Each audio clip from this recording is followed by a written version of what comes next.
Won't it be Ryan the Great? And today we are previewing the Eagles versus Browns Week 2 preseason matchup.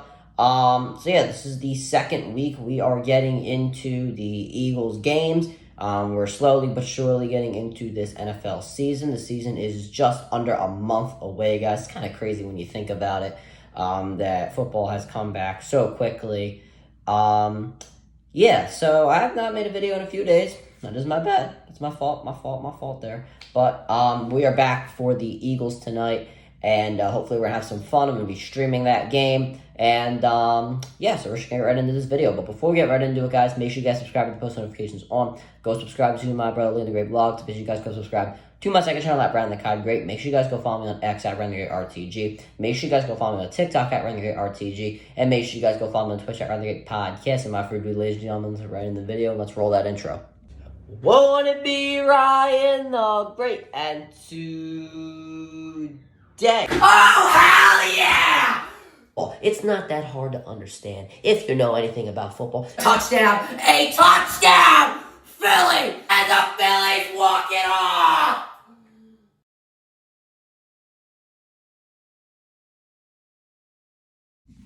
Alright, let's get right into the video. So starting off, we're going to start off with our quarterback position. First, we're going to see a lot of I almost said Taylor Heineke. We're going to see a lot of Tanner McKee today. Hopefully he can be a little more accurate with his passes. But other than that, I really like him. He moves in the pocket. He just needs to be a little more accurate, and he definitely will make the roster. I already think that he will make the roster. He is getting a lot of playing time in there. And this next guy right here, who I will believe will be cut, unfortunately, is Ian Book. Probably not going to make the roster, unfortunately. I really love Ian Book. But anything could have been better than last week for him, really. I think he'll get a little more snaps because I don't think they are going to play Mariota. But it really wasn't even his fault last week. The offensive line was making him run for his whole life. So we will have to see if he can get a little more throws in and not just running the ball the whole time because the offensive line couldn't block. So we'll have to see there. Moving on to the running back spot. We'll be able to see Kenneth Gainwell for the first time this season. I'm not entirely sure, but I think he will be playing. I'm very excited to see him. See if he's made some improvement in his run game on running to the outside. Last year, his run up the gut I thought was pretty good, as well as his blocking ability. I expect that to be improved just a little bit more than it already has. I expect the run to the outside to be better than last year, and hopefully that will work out for us there. Maybe we could see a little bit of Boston Scott. Just about every part of his game could improve. Now, I'm not really saying that he's a bad player. I'm just saying that if he wants to be more featured in this running back room that has, including Boston Scott, four quality running backs, then he definitely is going to have to improve in parts of his game to be more involved in the offense. Moving on to the wide receiver spot. Now, first thing I want to talk about Cleveland. This could be a good way to see if Cleveland is really him, because last week, against some of the Ravens starters, he played pretty solid. Against the second team, he played pretty solid as well.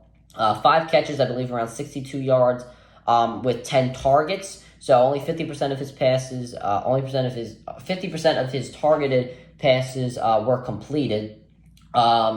So I would like to see this week against the second team Browns defense to see if last week was just not a fluke and if he really is that receiver that we should keep on the roster. I would like to see a little bit more improvement in his route running. I think he has great hands. He does a good job finding and catching the ball, but his route running, I feel, does need a little bit of work there. Could he have fixed it? Sure. With his film and all that, this, that, and the other, I definitely think he could have fixed it. So we'll see.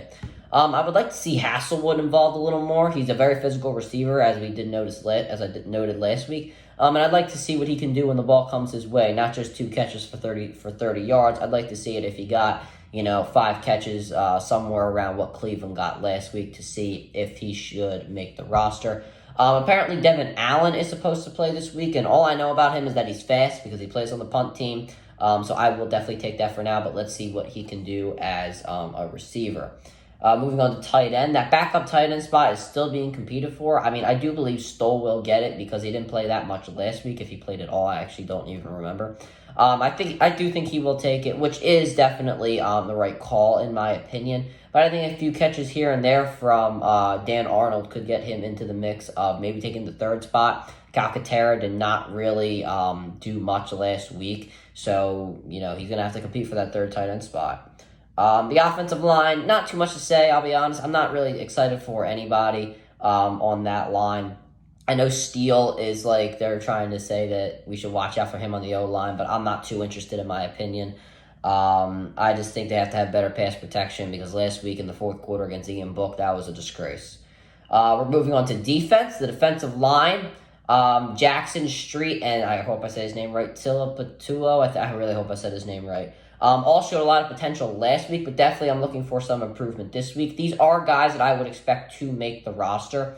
So they definitely should be showing some potential of quality backups and being a force to be reckoned with in this game.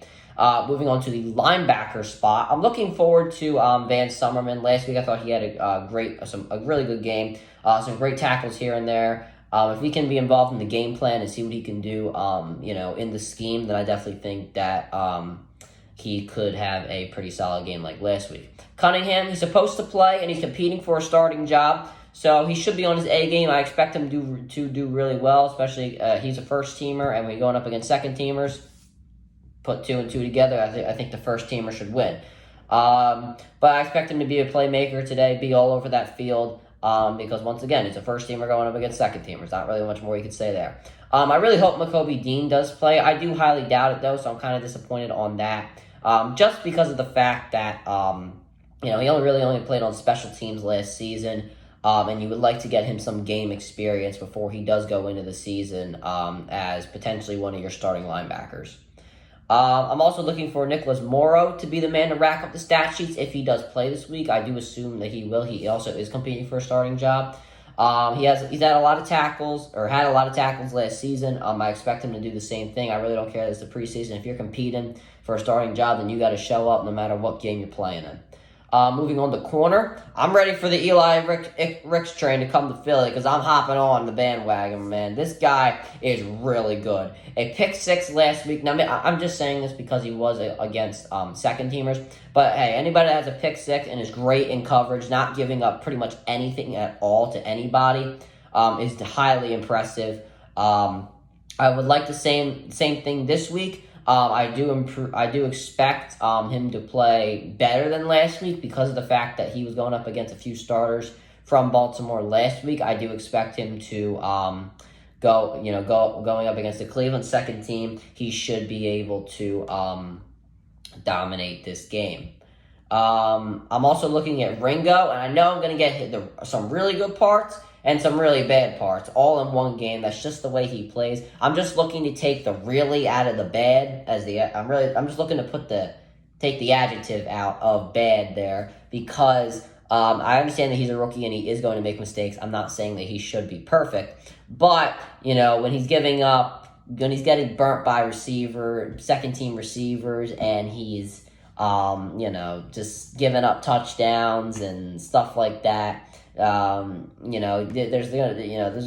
really bad stuff there, but there is times where he's really good in coverage. He's a good pass deflector. So yeah, in that case, I do like him, but I would just like to make sure he doesn't really make that many bad mistakes, if you know what I'm saying. Guys like Goodrich and Williams, I think they're all right. I mean, not really Williams, in my opinion. I need to see a lot more, especially from Williams. Goodrich, I'd like to see a lot more from, just because he is below guys like Ricks and like a Ringo. So I'd like to see major improvement this week. For Williams, I mean, he could. It doesn't really matter. There's nothing really you could say, because last week, that was a disaster. I mean, he could definitely improve this week. He gave up every hitch route that has ever been run in the preseason. I mean, he was that bad last week. Missed tackles. There was plays that I thought that he could have made a play on that he didn't even try to go for. Didn't try to hit the ball out of the guy's hands, split the arms. Didn't try any of that. But Let's hope we can see a little more this week. Safety, all I really want to talk about is Sidney Brown. I mean, start him and keep him in there so everybody can see that he was the steal of the draft. I'm telling you, this guy is incredible. I don't really care about Edmonds. Brown is a phenomenal tackler. And I keep saying, if he can play in the slot, he could be a real monster and a force to be reckoned with. I'm telling you guys right now, this man is something special. I'm telling you. He better start this year because he's getting some first-team reps. He better start. I love what he's doing. For the coaching, Brian Johnson this week, I'd like to see some better offensive calls inside the opponent's 30-yard line, and do not run a trip set on third down unless it works. Do not run it, for the love of God. If you run it 3 times and it doesn't work, get rid of it. Throw the scheme in the trash. I don't care. Desai, I think he did fine last week. I like the idea of blitzing a lot, especially since you're going up against second-team offensive linemen. I thought it was a pretty good way to give you some of your second-team guys a test. So, yeah, I like that there. The bottom line, we have some familiar faces from last week, and we would like to see some more. And we have some new faces this week that have been hyped, and we'd like to see something out of their game. This is also a good game to evaluate our coordinators at. But that'll do it for this video, guys. Make sure you guys subscribe with the post notifications on. Go subscribe to my brother Leland Great Vlogs. Make sure you guys go subscribe to my second channel at Ryan the Cod Great. Make sure you guys go follow me on X at Ryan the Great RTG. Make sure you guys go follow me on TikTok at Ryan the Great RTG. And make sure you guys go follow me on Twitch at Ryan the Great Podcast. And as always, Ryan the Great out. Peace.